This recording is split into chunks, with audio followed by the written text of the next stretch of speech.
Bueno, jóvenes, un cordial saludo, espero que se encuentren bien. En esta ocasión vamos a estar hablando acerca del estudio cinético de una reacción química. La presentación va a contener diferentes tipos de animaciones y videos insertados en ella. Como normalmente cuando yo subo la presentación a ese video, muchos de estos videos y animaciones se pierden por el proceso de compresión, pues el video nos va a permitir ver estas animaciones que posiblemente usted no pueda ver cuando baje la presentación. Los objetivos que tiene la misma es que vamos a demostrar los efectos que poseen tanto la concentración como la temperatura en lo que conocemos como la rapidez de una reacción. Vamos a determinar el orden de la reacción para los reactivos envueltos en una reacción, precisamente. El orden total de la reacción y vamos a determinar la energía de activación para una reacción química.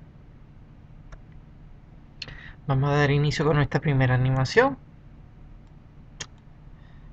Como puedes observar, a la parte de la derecha estás viendo que abajo del reloj están cambiando de colores. Las esferas de azul se están poniendo color roja, simbolizando esto que lo que ocurre es una reacción química. O sea, un reactivo se está transformando en un producto y esto ocurre en un espacio de tiempo. De la misma manera en la cual un auto, su rapidez con la cual viaja, nosotros la expresamos en millas por hora, la rapidez de una reacción nosotros la podemos expresar en términos de cambio en concentración por unidad de tiempo. En este caso podemos expresarla como molaridad por segundo. Si vemos un ejemplo en el cual podemos adaptar la cinética de la reacción en nuestras vidas, encontramos esta pequeña nota que la alta rapidez con la que se forma el dióxido de nitrógeno contribuye a la contaminación del aire en ciudades como Houston y otras grandes metrópolis de la nación americana. O sea, el famoso smog que nosotros vemos, ese particulado, también se forma debido a la contribución de este gas que es sumamente tóxico para los humanos.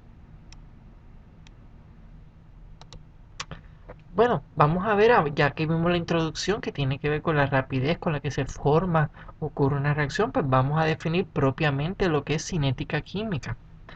La cinética química es aquel estudio o aquella parte de la rama de la química que estudia todo lo relacionado con la rapidez o con la velocidad de las reacciones químicas. Cuando hablamos de una rapidez de una reacción, nos referimos al cambio en la concentración de los reactivos o de los productos con respecto al tiempo, o sea, cómo unos desaparecen y cómo otros se forman en función del tiempo. Cuando hablamos de rapidez de una reacción, pues mire, vamos a tomar por ejemplo esta reacción en general que estamos señalando aquí, en la que tenemos el pentaóxido de dinitrógeno descomponiéndose para formar dióxido de nitrógeno y oxígeno. Si fuéramos a expresar la rapidez de una reacción, lo podemos hacer de dos formas.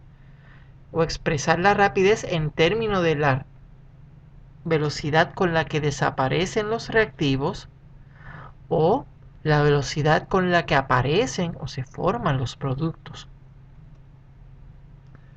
Por lo general, la velocidad en una reacción aquí en la parte superior se va a definir como cómo cambia la concentración del reactivo en función del tiempo. Se le da un símbolo negativo porque esa velocidad va a dar negativa puesto que este reactivo está desapareciendo. Su concentración está disminuyendo y por eso se le da un valor negativo por conveniencia para determinar o conocer que esta es la parte de la reacción que se está consumiendo. En otras palabras, la velocidad va a depender de cómo cambia la concentración del reactivo en función del tiempo. Pero supongamos que no deseamos expresarla en términos de reactivo, lo queremos hacer en términos de los productos. Pues la velocidad de la reacción sería igual a al cambio en la concentración del producto dividido entre el cambio en tiempo. Puedes hacerlo para el primer producto o podrías hacerlo para el otro producto. Fíjese cómo los productos se les da un símbolo positivo a su velocidad y como reactivo se le da un símbolo negativo. Por lo general, el corchete representa la concentración de la especie y el delta se refiere al cambio, cómo cambia la concentración o cómo cambia el tiempo. Vamos a ver esta animación. Básicamente esta animación lo que hace es confirmar, ¿verdad? O presentar de la misma manera el ejemplo que habíamos visto anteriormente. Simple y llanamente ahora lo estamos viendo como especies genéricas. El compuesto A transformándose en el compuesto B. Como habíamos mencionado, usted lo puede expresar como cómo cambia la concentración de B con respecto al tiempo, o puede ser escrita cómo desaparece o cambia la concentración de A en términos del tiempo. Fíjese el símbolo negativo refiriéndose al reactivo. Fíjese cómo esta va positivo refiriéndose al producto. Esta es la reacción, ya la habíamos visto. Fíjese cómo lo que habíamos ilustrado en el slide anterior lo volvemos a ver en esta ocasión, tanto como para el reactivo como para el producto.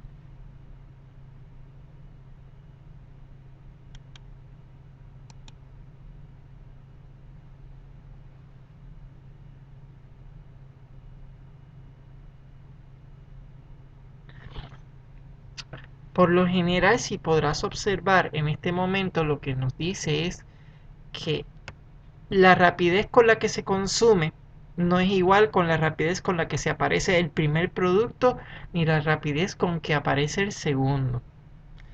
Por lo general, para esto ocurre puesto que las cantidades en las especies no son las mismas.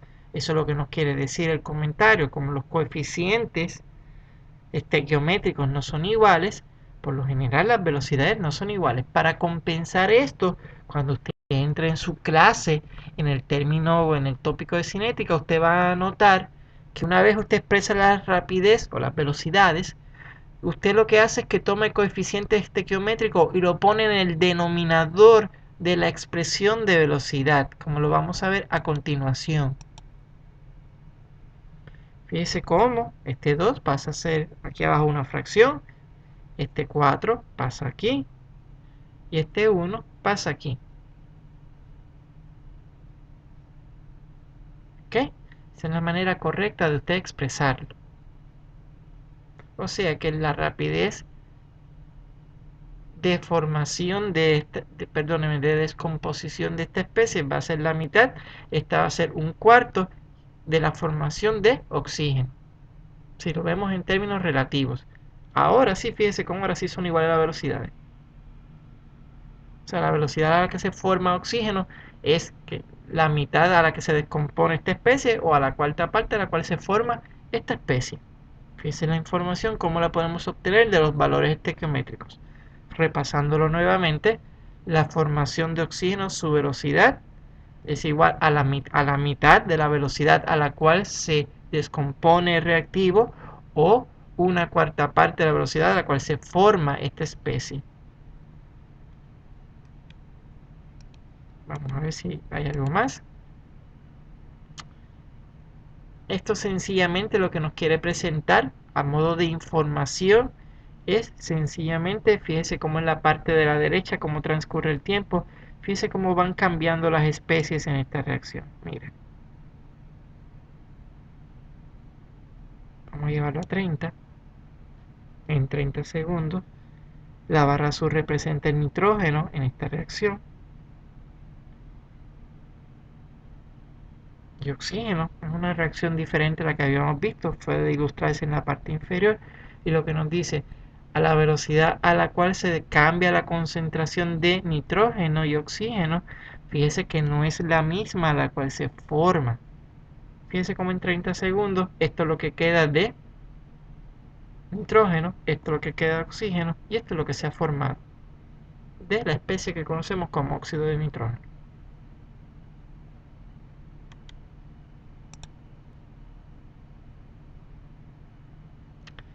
Experimentalmente, si pudiéramos conocer cómo cambia la concentración y cómo cambia el tiempo, podríamos calcular la velocidad.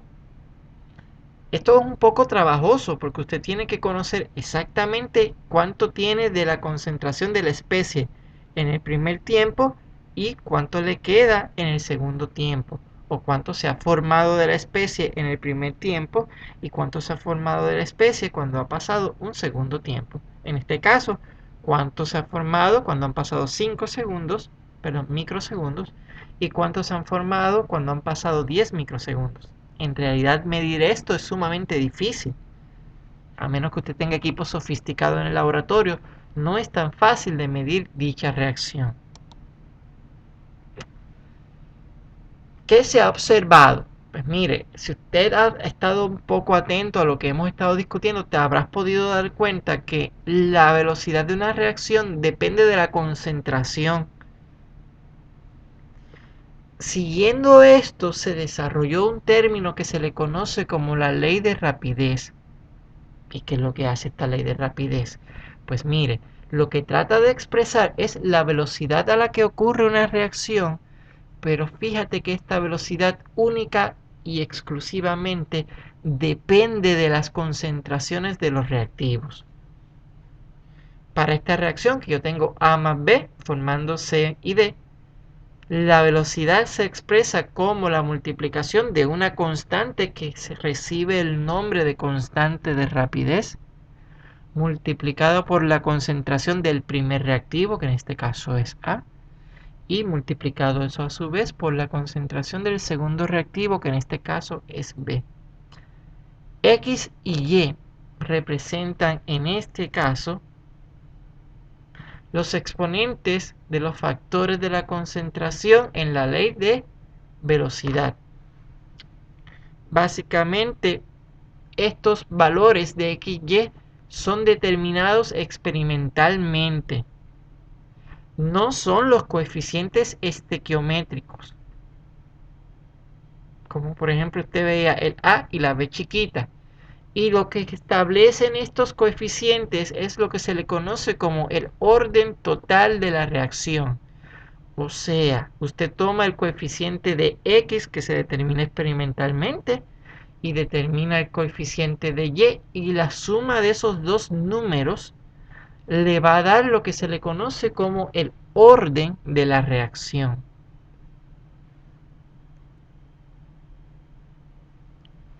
Por lo general el orden se le asigna a un número, ¿verdad? Producto de esa suma. Usted puede tener, por ejemplo,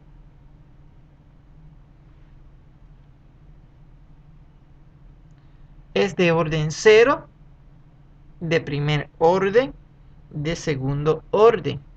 No quiere decir que puedan existir otros órdenes. Lo que pasa es que la complejidad en la forma de determinar el orden se complica cuando usted ya pasa de un segundo orden. Estos órdenes tienen una influencia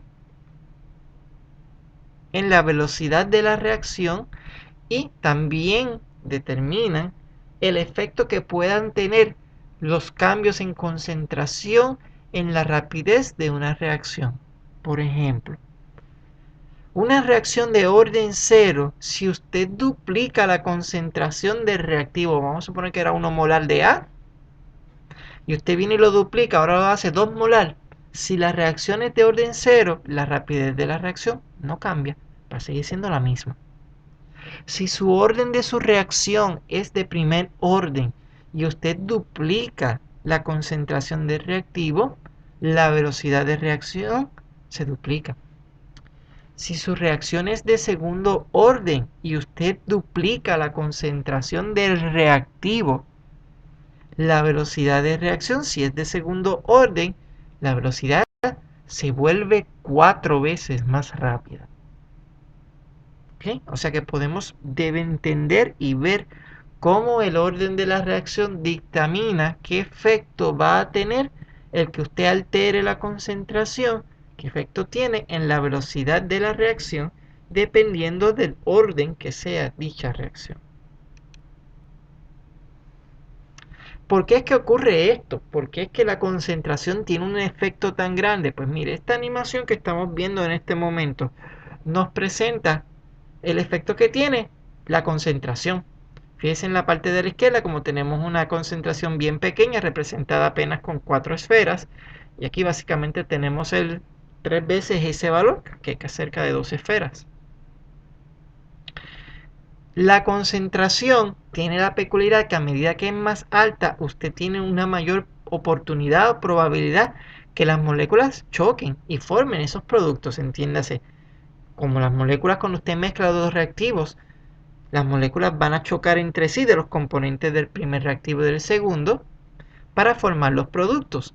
Pues esos choques tienen una mayor probabilidad de ocurrir si usted tiene una alta concentración de reactivo versus si usted tiene una concentración más baja. O puede observarse, fíjese a continuación, cómo transcurre más rápido en el cajón donde ocurre una alta concentración versus en el más bajo.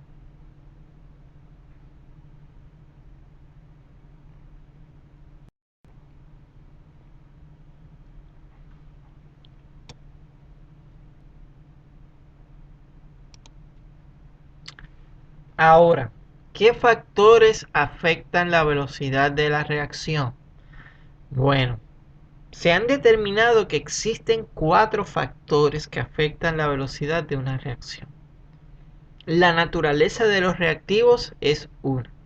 Va a haber reactivos que pueden hacer que la velocidad sea más rápida y va a haber otros que sean más lenta. Todo depende de su naturaleza.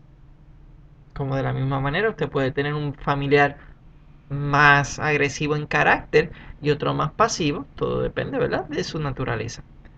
La concentración de los reactivos es otro factor que ya hemos visto que afecta la velocidad de la reacción. Recuerde que puede aumentar el número de colisiones que ocurren si usted tiene una solución o unos reactivos más concentrados que otros. La temperatura a la cual ocurre la reacción también se considera un factor importante que afecta dicha velocidad. Y la presencia de un catalítico o de un catalizador, porque reciben el mismo nombre, también afecta la velocidad de reacción y de cómo ocurre esta, la velocidad en la que ocurre. Vamos a ver algunos ejemplos en los cuales nos permiten comprender mejor estos efectos. Mire, por ejemplo, vamos hasta aquí, en este frasquito tenemos HCl 3 molar y yo tengo 3 tipos de metales aquí. Cada uno de ellos son químicamente diferentes, su naturaleza es diferente y vamos a ver el efecto que tiene si yo tomo, por ejemplo, una tirita de cobre y la deposito dentro del frasquito de ácido. Como usted puede darse cuenta en el video, no pasa nada. Vamos a tomar ahora aluminio y vamos a ponerlo en el ácido. Esas estrellitas que usted ve ahí es que se está liberando hidrógeno. O sea que viéndolo esto, uno podría intuir que el aluminio es más reactivo que el cobre. O sea, la reacción con aluminio ocurre más rápido que el cobre. Vamos a ver, no puedo sacarlo. Si puedo introducir otro metal. Fíjese cómo ahora esas estrellitas, ahora el burbujeo se puede notar mucho más apreciable cuando yo lanzo zinc dentro de ese reactivo. Vamos a tirar solamente el zinc. Vamos a jugar. Fíjense la burbuja. La liberación del gas es mucho más marcada. Se recuerda que esta reacción usted la hizo el semestre pasado. Usted le añadía ácido clorhídrico al zinc para formar cloruro de zinc y liberaba hidrógeno. Ese burbujeo que usted observaba. Ahora vamos a cambiar el metal. Vamos a hacerlo con magnesio.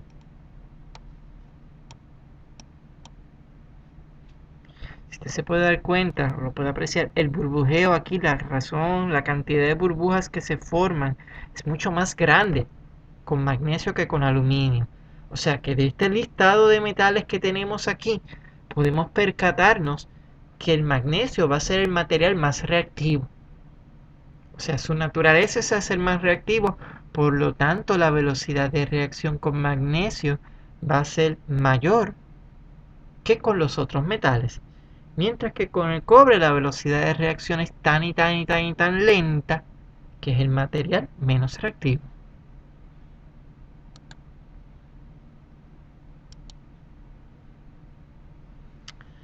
Ahora, vamos a coger zinc, pero ahora vamos a cambiar la concentración. Habíamos visto que el segundo efecto que tenía, que afectaba la velocidad de la reacción, el segundo factor, era la concentración. Pues mira, vamos a seleccionar aquí.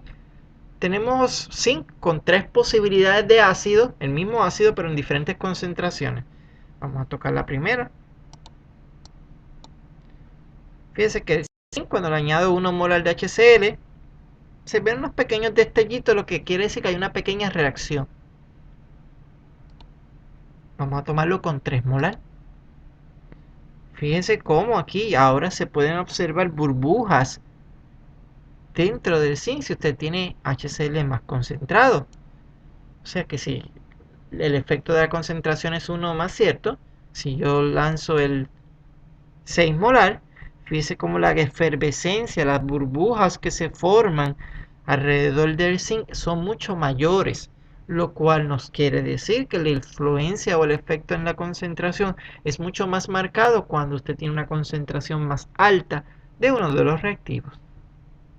Aquí hemos visto naturaleza y hemos visto efecto de concentración.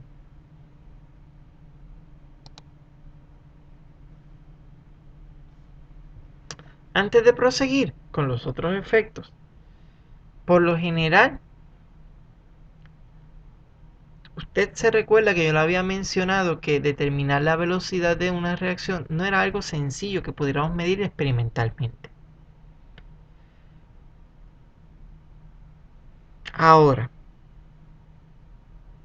yo puedo, ya que yo no puedo medir la reacción, la concentración en un tiempo dado, puesto como les dije que requiere instrumentación un poquito más sofisticada, yo puedo experimentalmente tener o utilizar cambios en concentración para determinar el orden de la reacción. O sea, yo puedo experimentalmente tener diferentes concentraciones de los reactivos, medir la velocidad de esos efectos, de esas concentraciones, para poder determinar el orden de la reacción. A este método en el cual yo varío o hago cambios en concentración para determinar el orden de la reacción, se le conoce como el método de rapidez inicial. Vamos a verlo en detalle. Mire, para fines de nuestra explicación ya nosotros vamos a tener las velocidades. Con las velocidades y utilizando los cambios en concentración vamos a determinar los órdenes. Mire esta reacción. Tengo hierro, hierro no, es la hora. Flúor reaccionando con dióxido de cloro para formar este compuesto, que es la combinación del dióxido de cloro con flúor. No me pregunte el nombre. Ok. La data experimental. Pues mire, se realizaron 3 experimentos. En cada uno de ellos se va a cambiar la concentración de uno de los reactivos y se va a dejar el otro reactivo constante. Esto tiene que ser así porque si usted cambia los dos reactivos, usted no puede determinar que el efecto en la velocidad se está debiendo a uno o al otro porque los cambió los dos a la vez. Fíjese que en el primer experimento tenemos la concentración de flúor como 0.10 molar y la concentración del dióxido de cloro como 0.10 molar. Con estas concentraciones medimos esta velocidad. Para el segundo experimento dejamos la concentración de flúor constante y elevamos la del dióxido de cloro y obtuvimos este valor. Hicimos un tercer experimento ahora, dejando la concentración del dióxido de cloro igual que en la primera vez y cambiamos la concentración del flúor.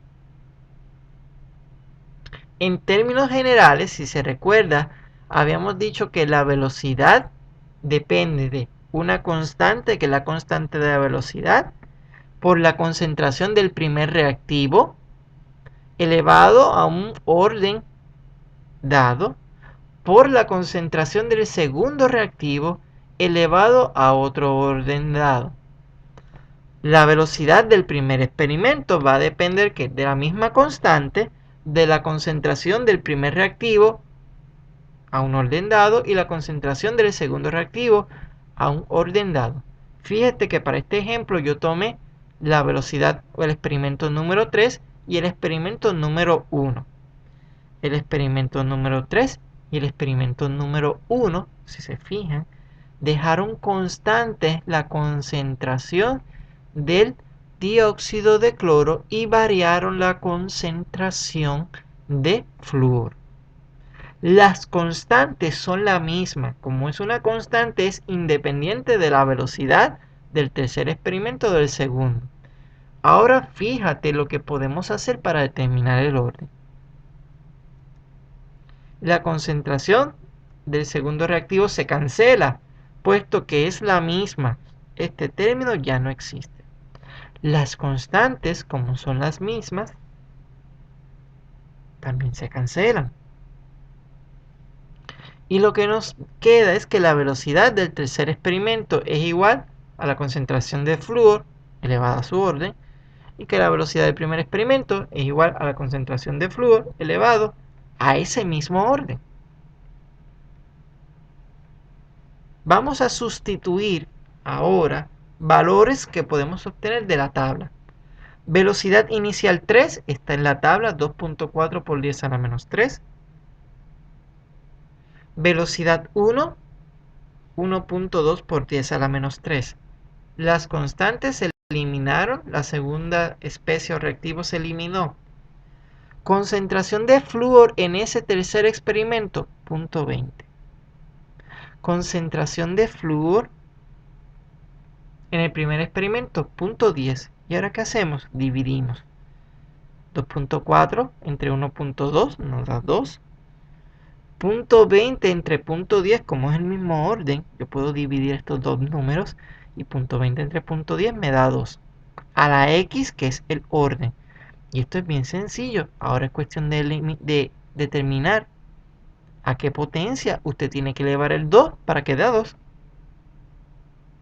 Y obtenemos que si lo elevamos a la potencia número 1, 2 a la 1 es igual a 2. O sea que el orden de la reacción con respecto a flúor es 1. No es el orden total, es solamente el orden de la reacción con respecto a flúor. Este mismo ensayo lo podemos hacer para determinar el orden del segundo reactivo. Solamente tenemos que buscar dos experimentos donde su concentración fue diferente, pero la concentración de flúor fue la misma. Y esos dos experimentos son el 1 y el 2. Vamos a hacerlo. Eliminamos los términos.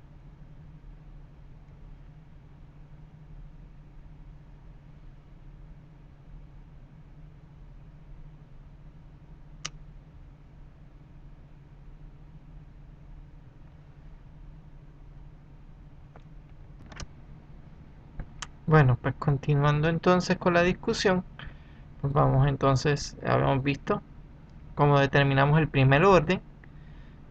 Para el segundo experimento, cogimos, como habíamos mencionado, el segundo y el primero. Sacamos velocidades, cancelamos las especies de flúor y simple y llanamente dividimos las concentraciones y determinamos que el segundo orden para el dióxido de cloro es de orden 1. Si fuéramos a calcular el orden total de la reacción, sería la suma del primer orden con respecto a flúor, que fue 1, la suma del segundo orden con respecto al otro reactivo, que fue 1, y el orden total de la reacción sería igual a 2. En otras palabras, esto es una reacción de orden 2 o de segundo orden.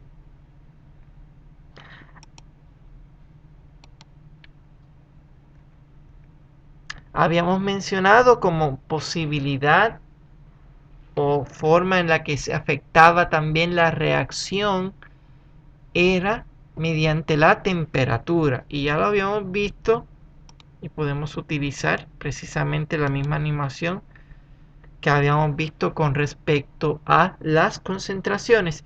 Simple y sencillamente debes pensar ahora que cuando calientas vas a ocasionar que las moléculas se muevan más rápido y que por lo tanto choquen con una mayor frecuencia si se mueve más rápido. O sea que el efecto de la temperatura es aumentar la velocidad de las moléculas, causando que las colisiones entre ellas ocurran de una manera más rápida. El cuarto y último criterio o factor que afectaba la velocidad de una reacción lo era el uso de un catalizador. El uso de un catalizador simple y sencillamente lo que hace es que disminuye la energía de activación, causando que la velocidad de reacción sea más rápida. Para que una reacción ocurra tiene que vencer una barrera energética. Esa barrera energética se le da el nombre de energía de activación. Por ejemplo, si yo quisiera romper esta molécula, yo tengo que darle más y más energía. Hasta que llega un momento que cuando alcance la energía necesaria para que esa molécula se rompa, que es la energía de activación, ¿qué va a pasar? Se va a separar. El catalizador lo que hace es que en lugar de tener una energía de activación tan alta, la disminuye de tal manera que esa energía sea mucho menor, por lo tanto va a ocurrir más fácilmente el proceso mediante el cual se rompe esa molécula. Viéndolo aquí gráficamente, podemos verlo sin catalizador, fíjese la energía de activación. Con catalizador, fíjese la reducción en la energía de activación.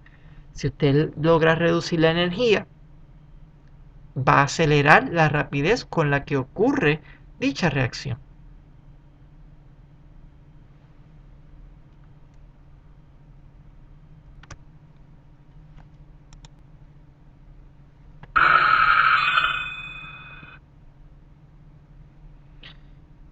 Bueno, aquí sencillamente lo que se utiliza es la idea de determinar el efecto que tienen las diferentes variables que hemos visto.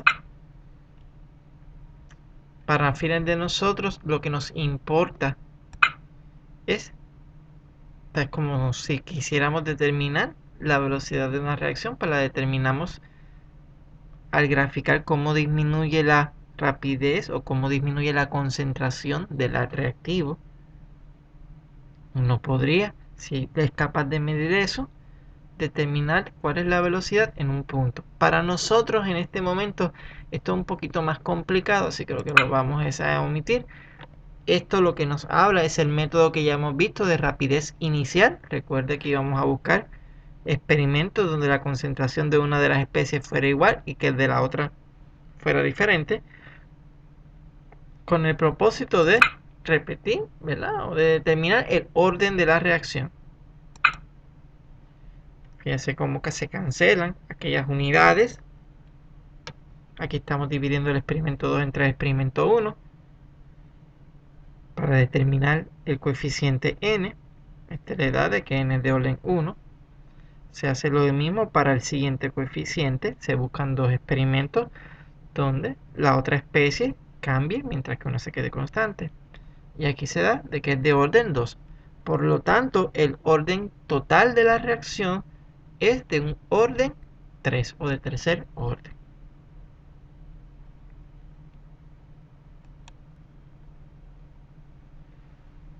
Bien, la energía de activación se puede determinar midiendo el tiempo que le toma a una reacción completarse.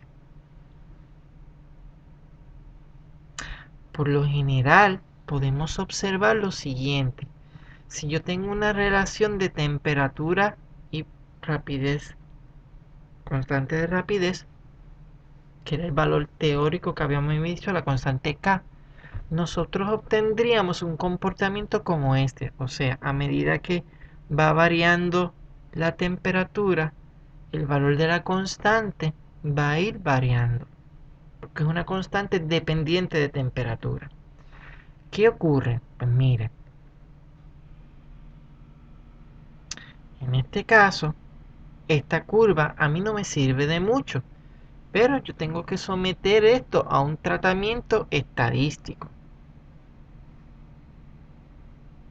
Ese tratamiento estadístico lo que hace es sencillamente que yo voy a transformar el eje de Y, en lugar de medir la constante de rapidez, yo le voy a sacar el logaritmo a la constante de rapidez. En lugar de medir la temperatura, yo voy a buscar el inverso de la temperatura. Y experimentalmente se ha demostrado que cuando yo hago esas dos cositas, acá, lo que yo tengo es una línea recta. Fíjese cómo esta curva se transforma en una línea recta. ¿Cuál es la importancia de esa línea recta? Pues que la pendiente de esa línea recta, y aquí vamos a poner en práctica lo que hacíamos en Excel, equivale a el negativo de la energía de activación dividido entre el valor de la constante R. Mire, si nosotros pudiéramos igualar lo que está en el eje de Y, logaritmo de K, lo que está en X, 1 sobre T, el logaritmo del valor de A, donde A sería el intercepto en Y. Estos tres términos lo que nos reservan o lo que nos recuerdan es la ecuación de una línea, donde el logaritmo de K va en el eje de Y, el inverso de la temperatura va en el eje de X, y la pendiente de esa gráfica es que la energía de activación dividido entre el valor de R. En otras palabras, si yo soy capaz de medir el valor de la constante de rapidez en función del inverso de la temperatura y yo lo grafico, cuando yo determine la ecuación de esta línea, el valor de la pendiente va a ser igual a esta división que yo les estoy indicando aquí. Si ya yo sé el valor de la pendiente, porque me lo va a dar la línea, y el valor de R es una constante, yo voy a poder despejar para dejar energía de activación sola y poder calcular dicha energía de activación. Bueno, vamos a la parte experimental. En nuestro experimento es un poco complejo porque se están realizando dos reacciones a la vez.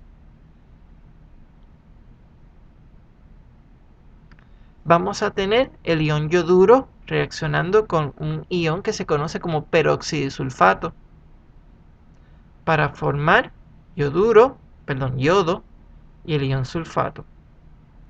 Ese ion de yodo, esa molécula de yodo va a reaccionar entonces con el tiosulfato, que es un segundo ion que va a estar añadiéndose a esa mezcla para producir el ion yoduro. Estas reacciones las vamos a estar monitoreando con un indicador que va a estar preparado como o con almidón. ¿Cuál es la importancia de este amigo? Que cuando el indicador en presencia del yodo, va a cambiar de color.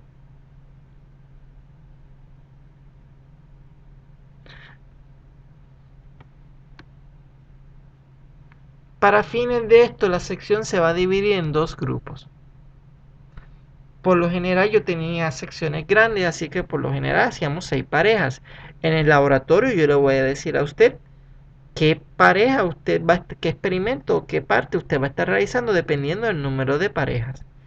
Cada pareja va a tener una responsabilidad de hacer uno de los distintos experimentos que vamos a estar haciendo.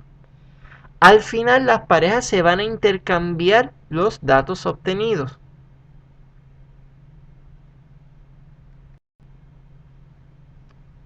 ¿Qué es esto? Pues mire, aquí vamos a hacer 3 experimentos. En el experimento, cada uno de ellos tiene un reactivo en particular envuelto.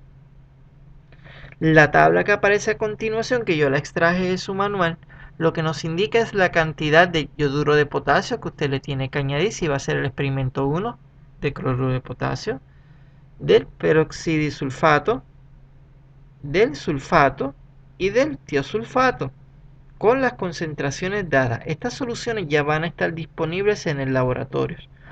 O sea que el grupo número 1 lo que tiene que hacer es va a tomar un tubo de ensayo, posiblemente.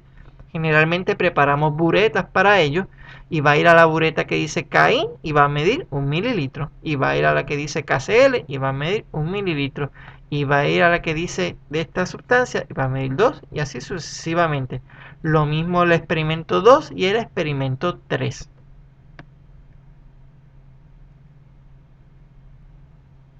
¿Okay? Aquí, estos que vamos a ver aquí están de un color diferente, puesto que se van a medir en un tubo de ensayo aparte, para luego combinarse. Vamos a verlo en la siguiente animación para que podamos entenderlo mejor. Vamos a suponer que a usted le tocó el experimento número 1. Basado en su tabla, el experimento número 1 necesita de KI, de KCl y de acuerdo a esta tablita, el otro azul sería el tiosulfato. Pues mire, usted se va a ir, va a ver tres buretas con su tubito de ensayo. Usted se va a dar primero el KI y usted le descarga 1 mililitro. Mueve el tubito de ensayo a la siguiente bureta, donde está el KCl, y le descarga 1 mililitro. Se va a mover a la tercera bureta y ahora donde sería el tiosulfato le va a añadir 1 mililitro. Y ya tiene ese primer tubo de ensayo. Y lo va a identificar como el tubo número 1. Seguimos en ese experimento número 1 y ahora va a ir a las buretas a las cuales tiene el tiosulfato y el sulfato. Tubo número 2 le va a añadir 1 mililitro. No le pase como a mí que dejé la bureta abierta. Y del segunda bureta usted le va a añadir 0 mililitros porque eso era lo que nos decía la tabla. Ok, ya estamos listos. Ahora mire, usted toma el contenido del tubo número 2, lo pasa al tubo número 1. Le va a añadir inmediatamente, haga eso, 2 gotitas del indicador de almidón.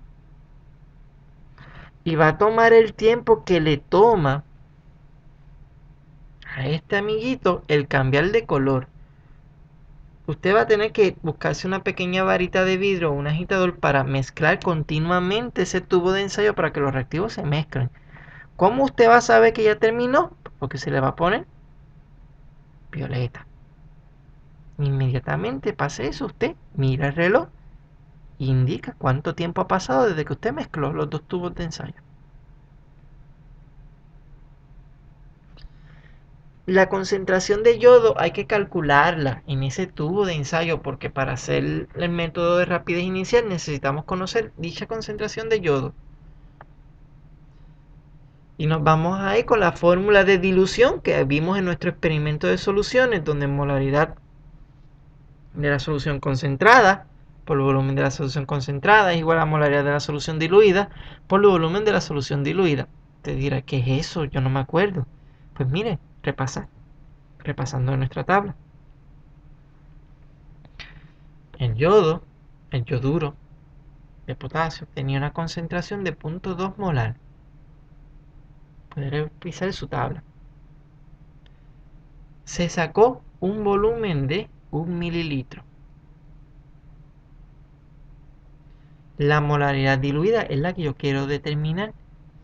Y eso iba en un volumen de 5 mililitros. Esos 5 mililitros vienen de sumar lo que había en el tubo número 1 más lo que había en el tubo número 2. Cuando usted los combinó, los volúmenes que tenía, si se recuerda, en el tubo número 1 echamos 1 mililitro de 3 sustancias. si mal no me recuerdo. El volumen del tubo número 2, echamos X mililitros de ambas sustancias. Y la suma de ambos daba 5 mililitros. Puede verificarlo en la tabla.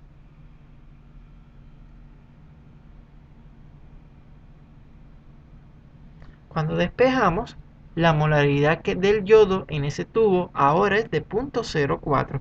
Fíjese cómo varió de 0.2 a 0.04. Igual se hará para la otra especie envuelta, que es el peroxidisulfato.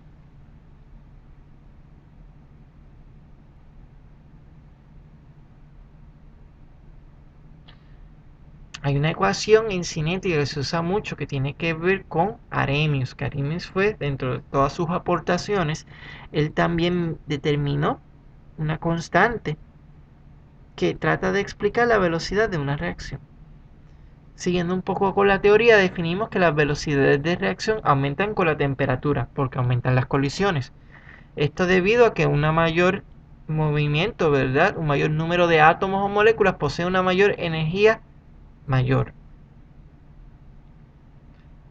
Si se aumenta la temperatura, se mueven más rápido, van a poder superar la energía de activación más rápido.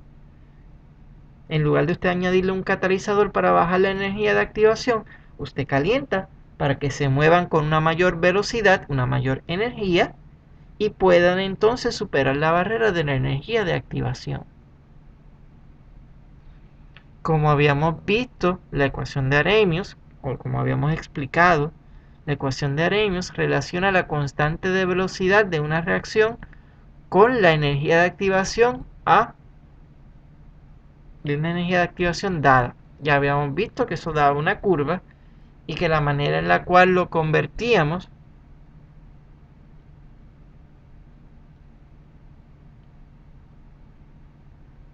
utilizando logaritmos quedaba de esta manera. Usted puede utilizar tanto el logaritmo natural como el logaritmo base 10. No es erróneo. Solamente que si usted utiliza el logaritmo base 10,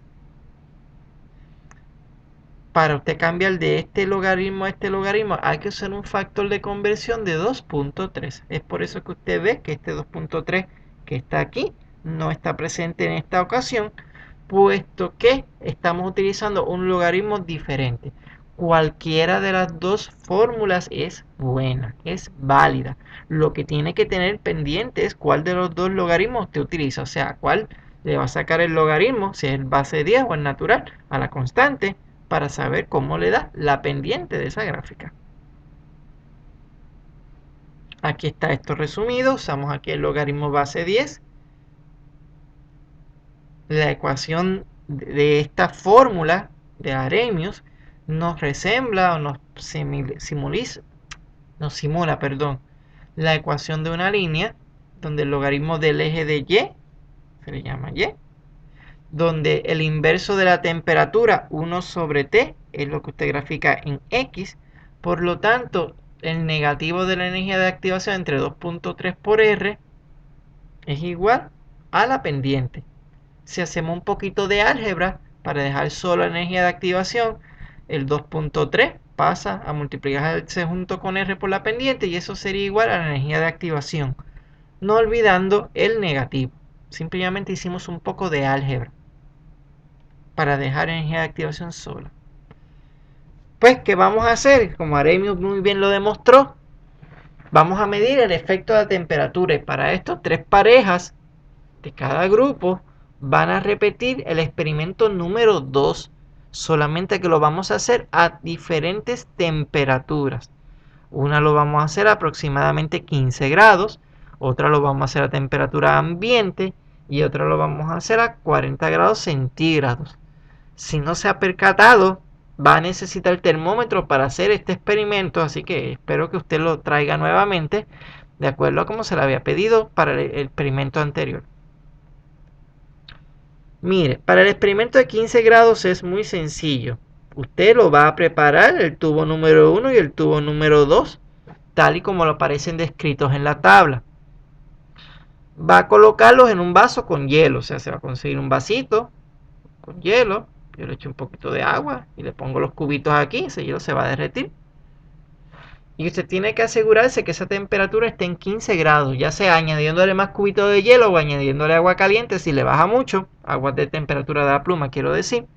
La cuestión es que tiene que tratar de que esa temperatura sea constante. Si le cambia la temperatura, sus resultados se van a afectar, porque usted sabe que con la temperatura cambia la velocidad de las moléculas y se afecta la velocidad de reacción. Usted va a tener sus dos tubitos, como parecía descrito, ambos a 15 grados, y cuando esa temperatura esté en 15 grados, que usted la mantiene constante, usted va a vertir el contenido del tubo número 2 en el tubo número 1, manteniéndola a 15 grados, y va a notar, tiene que añadirle, ¿verdad?, el almidón como indicador, y va a notar el tiempo en que tarda en ponerse violeta. Como ya vimos el experimento número 1, se hace igual al experimento número 2 a temperatura ambiente, es cuestión de seguirlo. Ahora, para la otra temperatura, la de 35 grados aproximadamente, usted va a volver a preparar ambos tubos como se le indicó.